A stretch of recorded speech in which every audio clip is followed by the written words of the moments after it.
Right. So we'll be discussing judicial review. Now, very much related to judicial review is what we call judicial independence. You cannot have effective or meaningful judicial review system without the existence of independent judiciary. So if we look at the 1992 Constitution, the framers contemplate the independence of the judiciary. I gave you a public lecture which Nana Dr. S.K.B. Asante gave as part of the J.B. Dankwa Memorial Lectures. I think I shared the full published lecture with you. Please, it's a very important public lecture. Nana Dr. S.K.B. Asante, who was the chairman of the committee of experts, whose work actually culminated in the current tablet of our constitution. In that lecture, for example, share some thoughts on independence of the judiciary. So please go back to that lecture and look at it. Now, the necessity of independence of the judiciary is illustrated in various provisions of our Constitution. So if we look at Article 2125 of the Constitution, for example, Clause 1 says that justice emanates from the people and shall be administered in the name of the Republic by the judiciary, which shall be independent and subject only to this Constitution. So if you look at it, Article 125 Clause 1 is telling you that we are supposed to have independent judiciary. And the judiciary should not be subject to anything except only the Constitution. Clause 2, the judicial power of Ghana shall be vested in the judiciary. Accordingly, neither the president, nor parliament, nor any organ or agency of the president or parliament shall have or be given final judicial power. Final judicial power with my emphasis. Final judicial power means that it is only the courts that can make final authoritative pronouncement on anything relating to adjudication or settlement of disputes. Even if some other bodies, some other entities are giving some power of judicial power, that power cannot be final. Maybe some quasi-judicial power, as it were. Commissions of inquiry, various tribunals, and so on. But the final judicial power is vested in the judiciary established under the Constitution. And again, if you look at Article 127 of the Constitution, that in the exercise of the judicial power of Ghana, the judiciary, in both its judicial and administrative functions, including financial administration, is subject only to this Constitution and shall not be subject to the control or direction of any person or authority.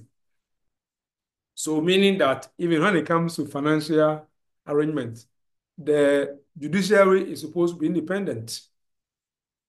Of course, this is what the Constitution says, as whether in reality, those who control the money, the executive especially, and then the legislature, as whether they actually cooperate with the judiciary so that they enjoy the financial autonomy, so essential for the independence which contemplated by the Constitution.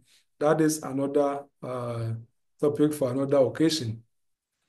So, Article 127, Clause 2, neither the president nor parliament nor any person acting under the authority of the president or parliament nor any other person whatsoever shall interfere with justices or judicial officers or other persons exercising judicial power in the exercise of other judicial functions and all organs and agencies of the state shall accord to the court such assistance as the court may reasonably require to protect the independence, dignity, and effectiveness of the court, subject to this Constitution.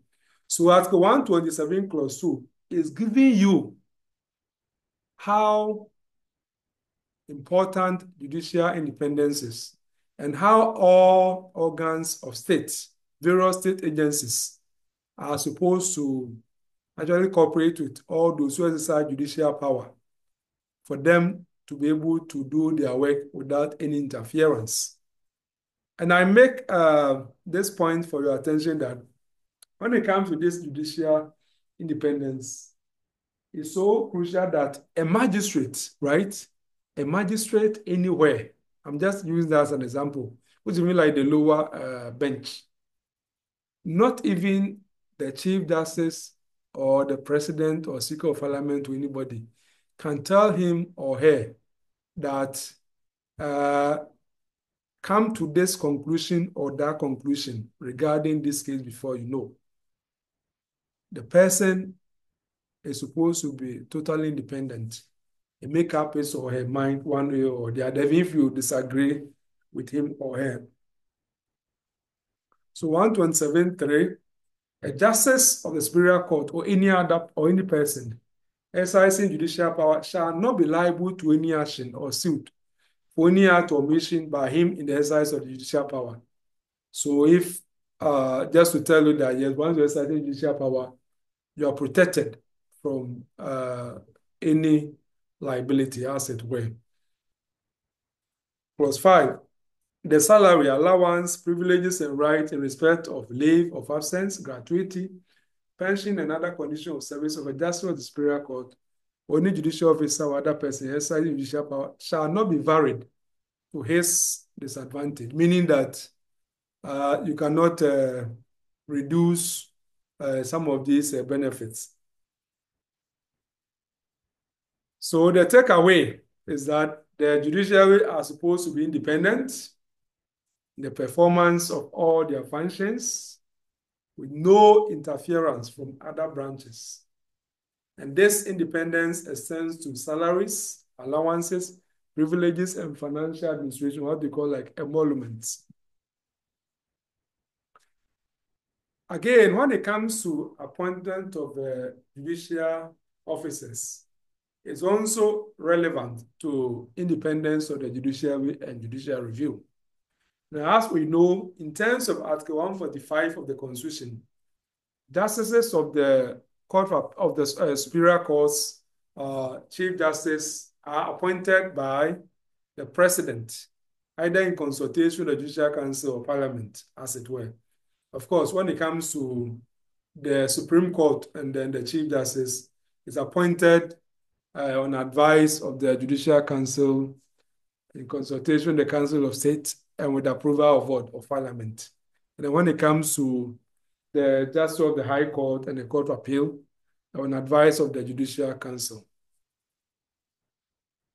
So look at the GB case where the Supreme Court made the point that yes, it is a mandatory for the president to seek advice of the Judicial Council in appointing judges, but it's not bound by the advice. So where the advice is not sought, then the president has violated the Constitution. But then where the advice is sought, but the advice is ignored, the president has not violated the Constitution. Because if you can advise me, what it means is that I can heed your advice or I can disregard your advice. Again, when it comes to removal of justices of Superior Court, High Court, Court of Appeal, Supreme Court, and the Chief Justice, the petition is sent to the President in terms of Article 146 of the Constitution. I'm just mentioning this, the broad brush approach, but I want you to go and read the provision and the cases cited. And then look at the case of Ansuji Abo against Attorney General, where the petition came from the Judicial Council. Please look at that and how the case, Ansuji Abo was actually victorious at the end of the day. So Article 146, Clause 8 says that all proceedings, that is, concerning removal of a justice of the Supreme Court, of the Superior Court, shall be held in camera, that is, in secret. And the justice or chairman against whom the petition is made is entitled to be heard in his defense by himself or by a lawyer or other expert of his choice. So if you remember, Ghana Bar Association against Attorney General, a case the GBA brought to stop Parliament from approving Justice Isaac Aban as the as the Chief Justice of Ghana, and their reason was that he was not of good character, contrary to what the Constitution says.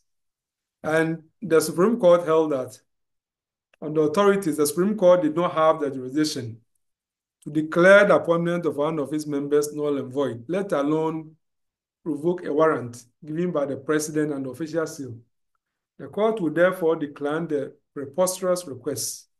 The undeclared intention of the parliament was to impeach Justice Aban, not only as a Chief Justice, but also as a judge of the Supreme Court by using a judicial process.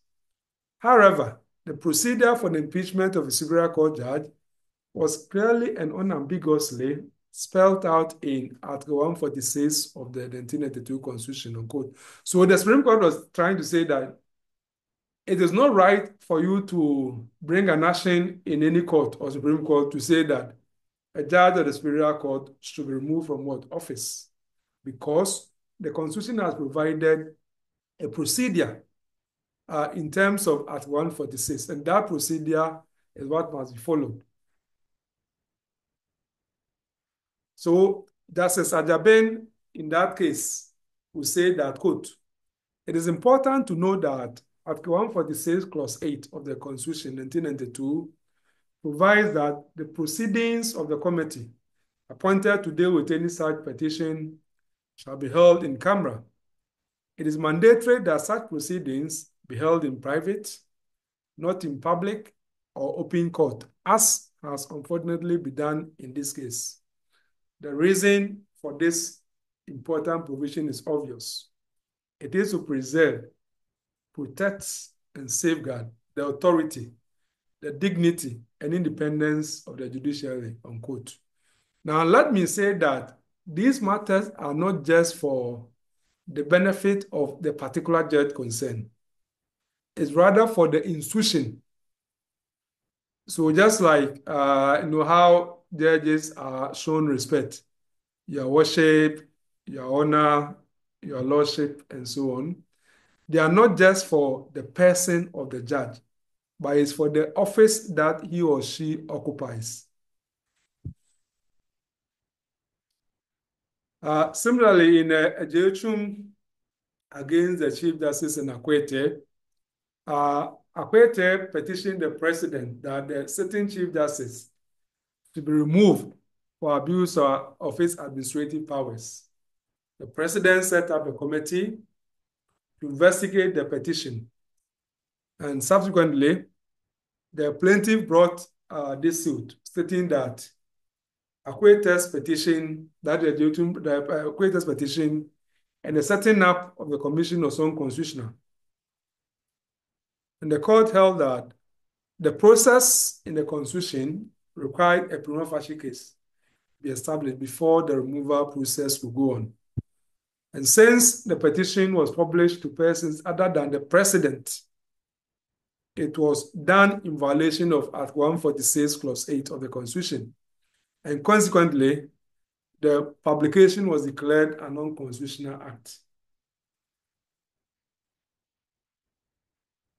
Justice Ateba made a very instructive obiter, which I quote.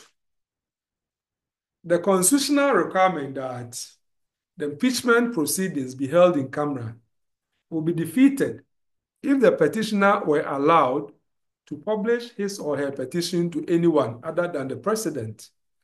This is likely to lead to the petitioner's allegation being aired in public, while the judge's response can only be considered in private. This will lead to grave adverse public relations consequence for the judiciary. The institution of the judiciary could be undermined without any justification. Accordingly, in my view, a petitioner under Article 146 may not disclose the content of his or her petition to the media, nor indeed to any person other than the president, unquote.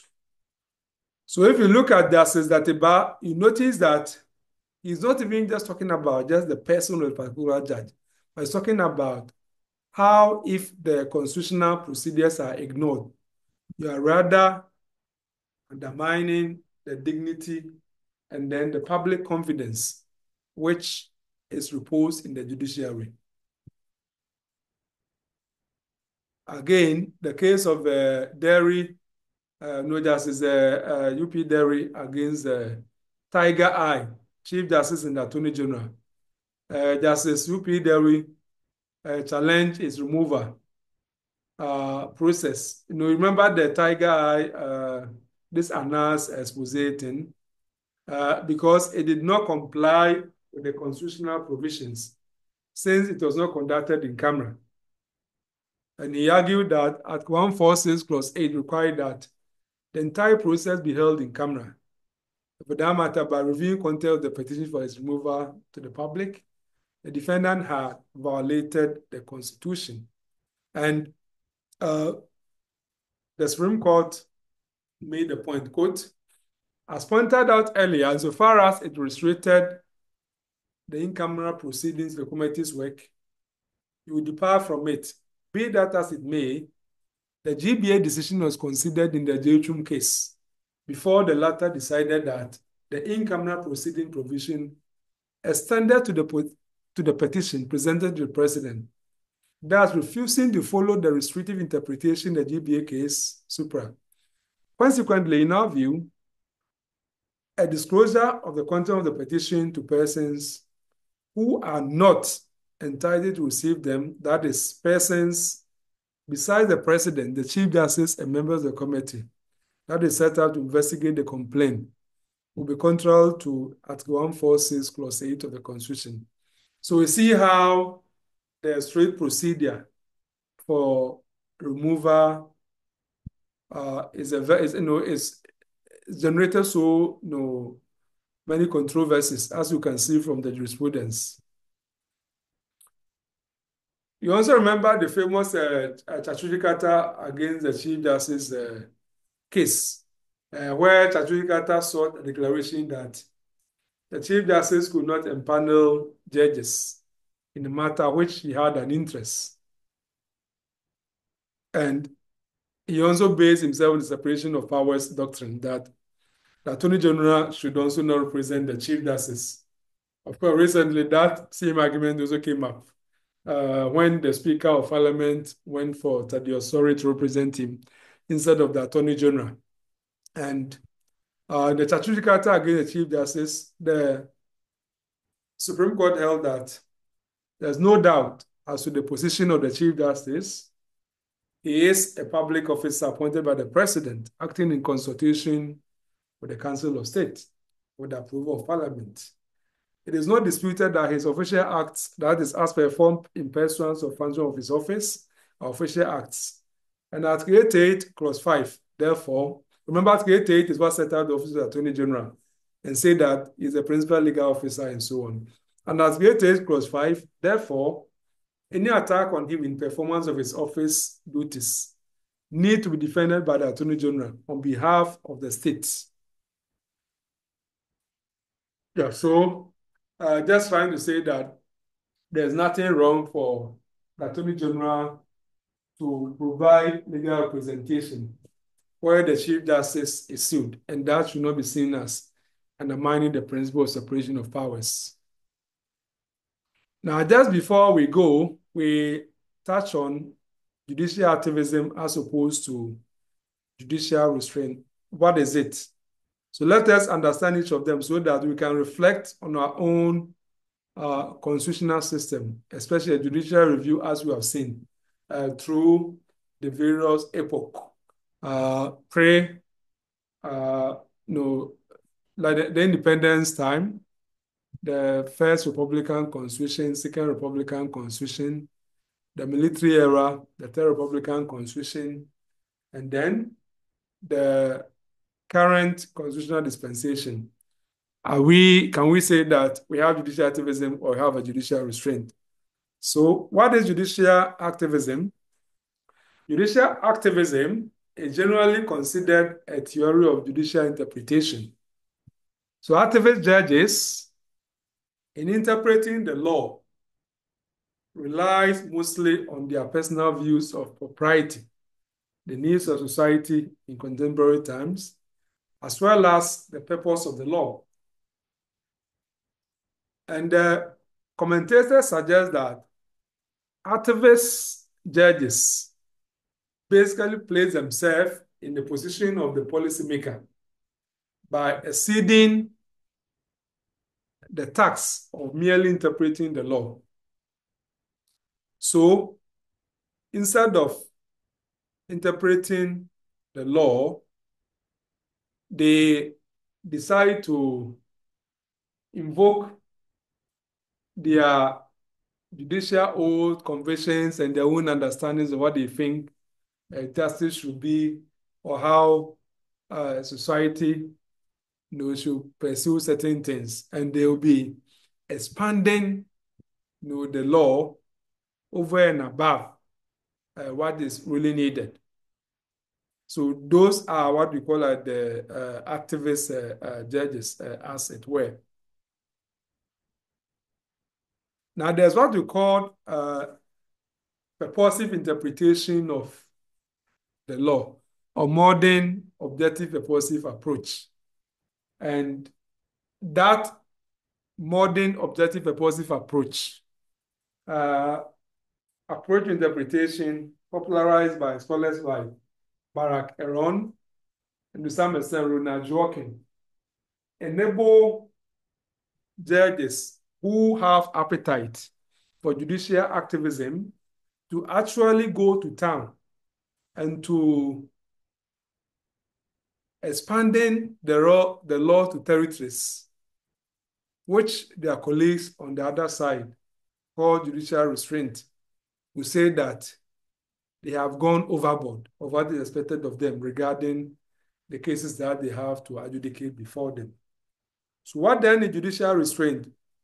Judicial restraint, or judges uphold the law made by the legislature, and they only seek to strike them down if they are patently unconstitutional.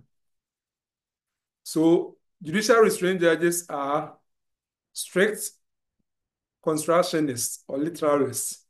They are very close to the text and wording of the law, and they don't want to accommodate interpretation which opens up the law and create a broader scope.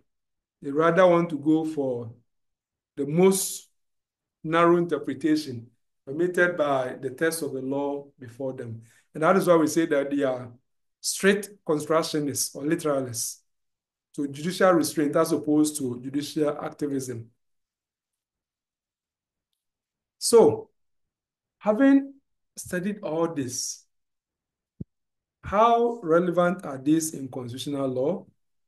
Of course, we've already made the point that the concept of judicial review, as far as constitutional law is concerned, encompasses 4 fundamental issues. So we are just recapping what we are supposed to study already.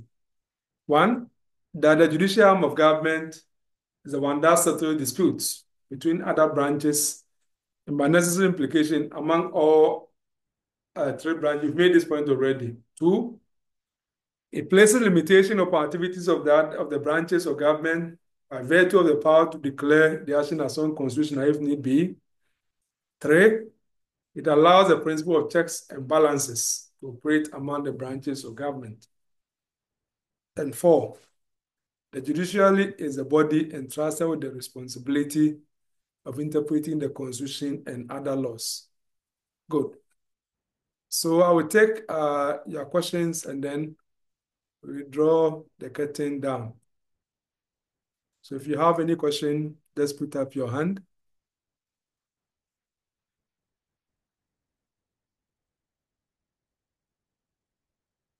Okay, in absence of questions, have a good night.